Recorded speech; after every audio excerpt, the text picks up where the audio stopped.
Hello friends, welcome to corporeal world. आज का जो हमारा टॉपिक है वो है advantages and disadvantages of friction. इससे पहले इस चैप्टर पर जो कि है फोर्स एंड फ्रिक्शन, इसके ऊपर 5 वीडियोस ऑलरेडी बन चुकी हैं। ये 6th पार्ट है इस चैप्टर में। Okay, so let's move on topic. Friction की एडवांटेजेस और डिसएडवांटेजेस पढ़ने से पहले हम ये सीखते हैं कि फ्रिक्शन, देखो ऑलरेडी पता है हमें फ्रिक्शन क्या होता है, किस कारण से होता है, लेकिन फिर भी उसका एक बार रिव्यू ले लेते हैं। फ्रिक्शन कब होता है? जब दो सरफेसिस एक दूसरे के ऊपर मूव कर रही होती हैं। तो देखिए, ये हमारी एक पर्पल सरफेस है और एक ग्रीन सरफेस है। ये इन दोनों के बीच में कांटेक्ट है, ठीक है।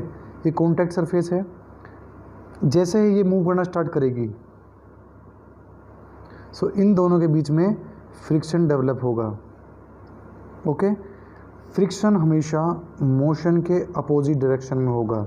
अगर मोशन इस डायरेक्शन में है तो फ्रिक्शन हमेशा उसके अपोजिट होगा। ओके, सो ये हमारा फ्रिक्शन था। नाउ अब बात करते हैं advantages of friction. So advantages of friction, इसके क्या क्या फ़ायदे हैं हमारे पास। तो देखिए, अगर हम मूव कर पा रहे हैं, सो फ्रिक्शन के क्या क्या फ़ायदे हैं।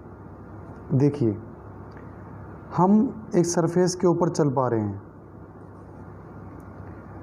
क्यों चल पा रहे हैं? क्योंकि हमारी जो जूतों का सोल है और जो सरफेस है, इनके बीच में कांटेक्ट है। उस कांटेक्ट के कारण इन दोनों के बीच में फ्रिक्शन आएगा, जिसके कारण हम इजीली वॉक कर पाएंगे।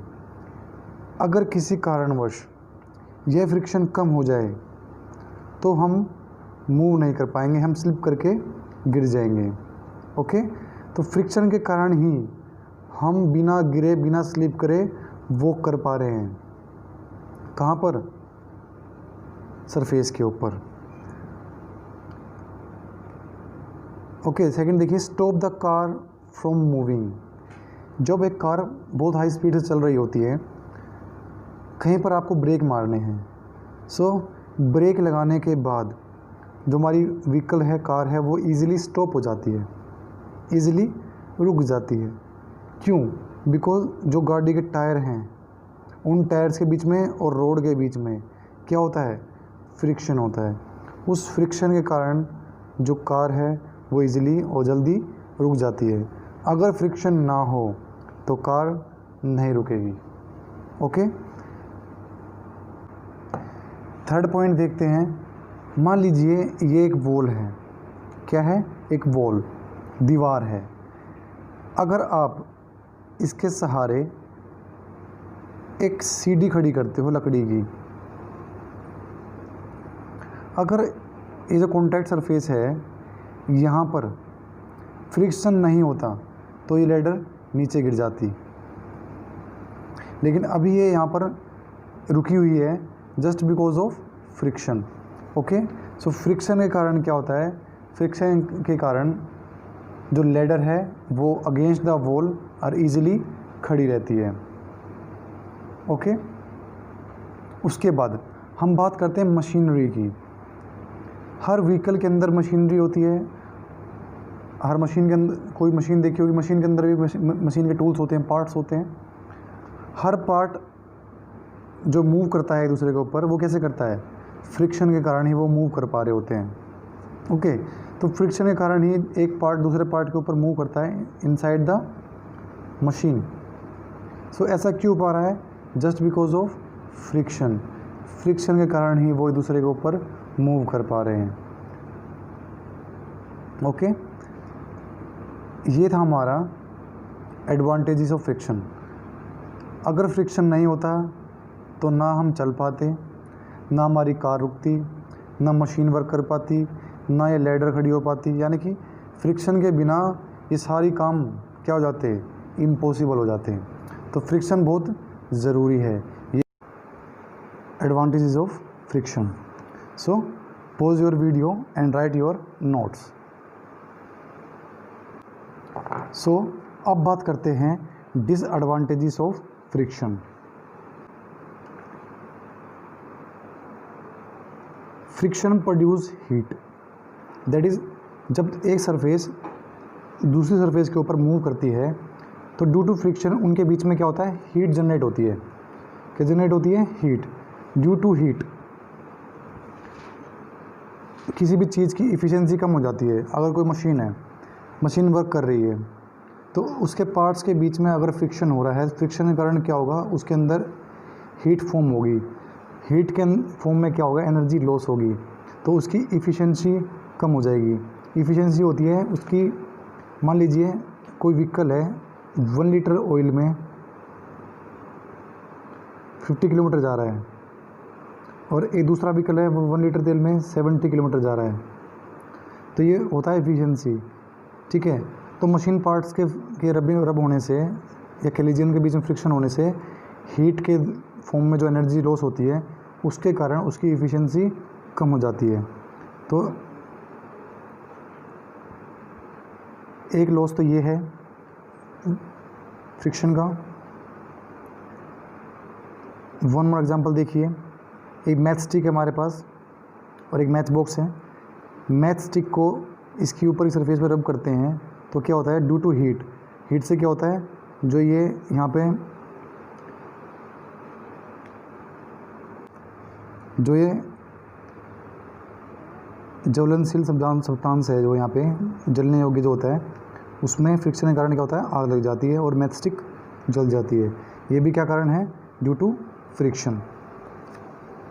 बात करते हैं wear and tear, that is जब एक सरफेस दूसरी सरफेस के ऊपर मूव करती है तो उससे क्या होता है, जो रबिंग सरफेस होती है वो क्या हो जाती है, टूट जाती है, टूट फूट हो जाती है उसके बीच में.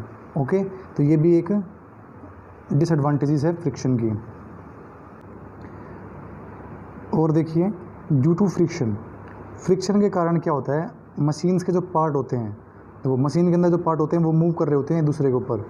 सो क्या होता है, ड्यू टू फ्रिक्शन वो आपस में टूट फूट जाते हैं, उनमें वियर और टीयर हो जाता है, टूट फूट जाते हैं वो. ठीक है. तो ये भी एक डिसएडवांटेज है फ्रिक्शन का. और फ्रिक्शन के कारण क्या होता है, एक व्हीकल है वो सरफेस जो है इसकी टायर की वो रोड पे मूव करती है, तो नया टायर जो होता है वो इस तरीके से हो जाएगा कुछ समय बाद. दैट इज़ फ्रिक्शन के कारण क्या हो जाता है, उसकी सरफेस क्या हो जाती है, घिस जाती है, ये कह लीजिए स्मूथ हो जाती है, फ्लैटन हो जाती है.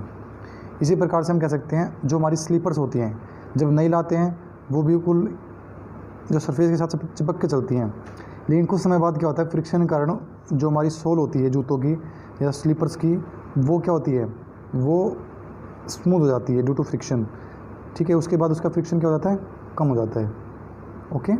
तो ड्यू टू फ्रिक्शन क्या होता है, किसी भी सरफेस की जो सरफेस होती है वो वियर और टीयर हो जाती है. सो ये पॉइंट्स हैं जो हमने अभी डिस्कस किए डिसएडवांटेज के फ्रिक्शन की. So pause the video here and right your notes. Now हमने क्या सीखा अभी, हमने डिसएडवांटेज पढ़ी फ्रिक्शन की और हमने एडवांटेज पढ़ी फ्रिक्शन की. वहाँ से हमने ये सीखा कि जो हमारा फ्रिक्शन है उसकी एडवांटेजेस भी हैं, डिसएडवांटेजेस भी हैं, यानी कि उसकी नीड भी है हमें और उससे नुकसान भी है हमें.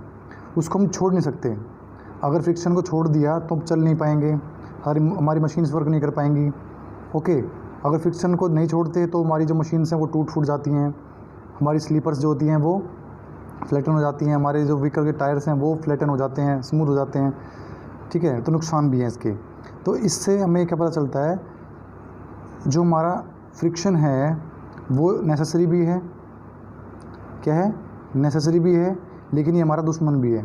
दुश्मन इन द सेंस ये हमें नुकसान पहुंचाता है.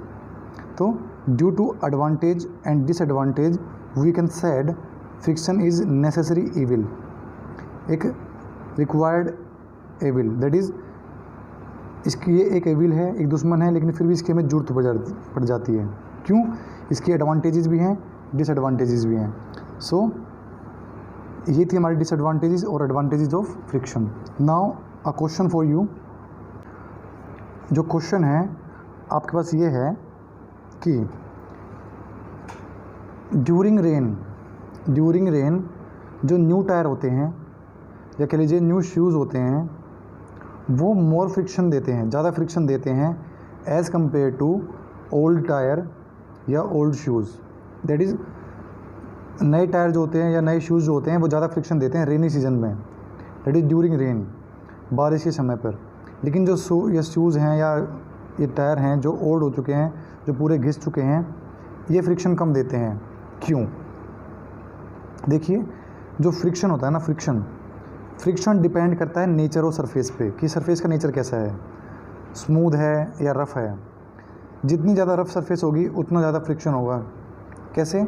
देखिए, अगर कोई कार है हमारे पास, उसके अंदर नए टायर लगे हुए हैं, तो नए टायर में क्या होगा, बारिश के मौसम में जो यहाँ पे पानी होगा, वाटर होगा, ब्रेक मारने पर वो पानी, ये जो बीच में ब्लॉक्स दिख रहे हैं ना, ये बर्ड्स दिख रहे हैं बीच में, ये इनके अंदर एंटर कर जाएगा। ठीक है, तो जो ये सरफेस है, ऊपर वाली सरफेस, ये रोड के कांटेक्ट में रहेगी और हमारी जो गाड़ी है ब्रेक मारने से इजीली रुक जाएगी।